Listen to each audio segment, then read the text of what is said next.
kimkakati, jambo ambalo limeongeza kwa kiasi kikubwa mahitaji ya ardhi. Kutokana na hali hiyo, zimejitokeza changamoto za kutambua umiliki wa ardhi kati ya serikali na wananchi, ambalo hili ni jambo muhimu la kuijadili kwa kina sheria hii ili kuona wakati gani ardhi inakuwa ni ya serikali na wakati gani ardhi inakuwa ni ya wananchi. Katika hilo kadhalika, Zanzibar ni nchi ya visiwa yenye eneo la ardhi lililo la ukomo.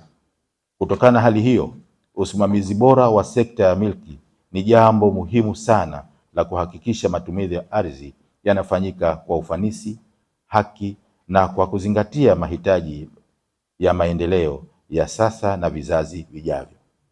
Kutokana na sababu hizo, kutungwa kwa sheria ya sekta ya milki Zanzibar ni hatua muhimu inayoweka msingi imara wa usimamizi wa milki, matumizi bora ya ardhi, kupunguza migogoro na kuimarisha mazingira mazuri ya maendeleo ya uwekezaji nchini.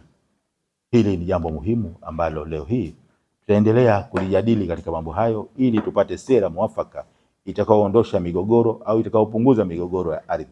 Migogoro ya ardhi kama tunavyojua ni mikubwa, si rahisi kupungua moja kwa moja, kuiondosha moja kwa moja. Itakuwa ipo na lazima tukae tuipangie mikakati madhubuti ili tuweze kuipunguza migogoro hiyo. Ndugu washiriki, tunafahamu kuwa sheria ni nyenzo muhimu ya kusimamia haki, wajibu na mahusiano katika jamii. Hivyo ni muhimu kuhakikisha sheria tunayoitunga leo inakidhi mahitaji ya sasa na ya baadaye. Leo hii nimefarajika sana kuona kwamba wawezeshaji wetu ni wataalamu wa sheria waliobobea.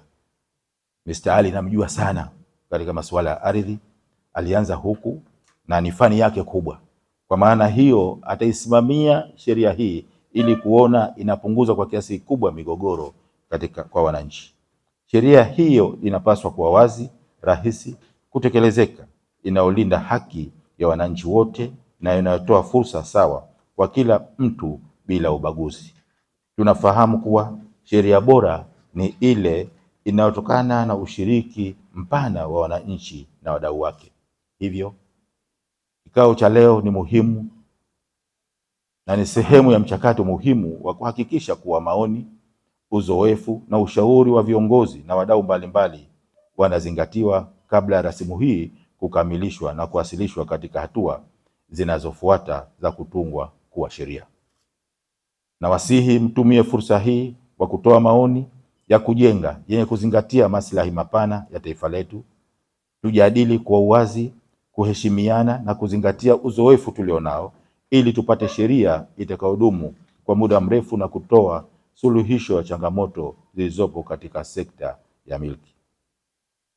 Ni matarajio ya serikali kuwa sheria hii itaweka msingi imara ya usimamizi wa milki, itaongoza uwazi katika utoaji wa huduma, itarahisisha usajili na uhifadhi wa maarifa wa taarifa za milki, itaimarisha matumizi ya mfumo ya kidijitali na kupunguza migogoro inayotokana na umiliki wa mali. Ndugu washiriki, mafanikio ya sheria yote hayapimwi kwa kupitishwa kwa kipekee, bali hupimwa kwa namna inavyotekelezwa na manufaa yake kwa wananchi. Hivyo, baada ya kukamilika kwa sheria hii, kunahitajika ushirikiano wa karibu kati ya serikali, taasisi mbalimbali na wananchi ili kuhakikisha malengo yaliyokusudiwa yanafikiwa. Nina imani kuwa kupitia maoni yatakayokusanywa katika kikao hiki, tutapata sheria bora itakayochangia kuimarisha usimamizi wa sekta ya milki, kulinda haki za wananchi, kuimarisha mazingira ya uwekezaji na kuchochea maendeleo ya uchumi wa Zanzibar. Kwa maana nyingine, napenda kuwashukuru waandaaji wa mkutano huu na nyote mliohudhuria kwa kuitikia wito wa kushiriki katika jukumu hili muhimu la kujenga mfumo bora wa kisheria katika manufaa ya taifa letu.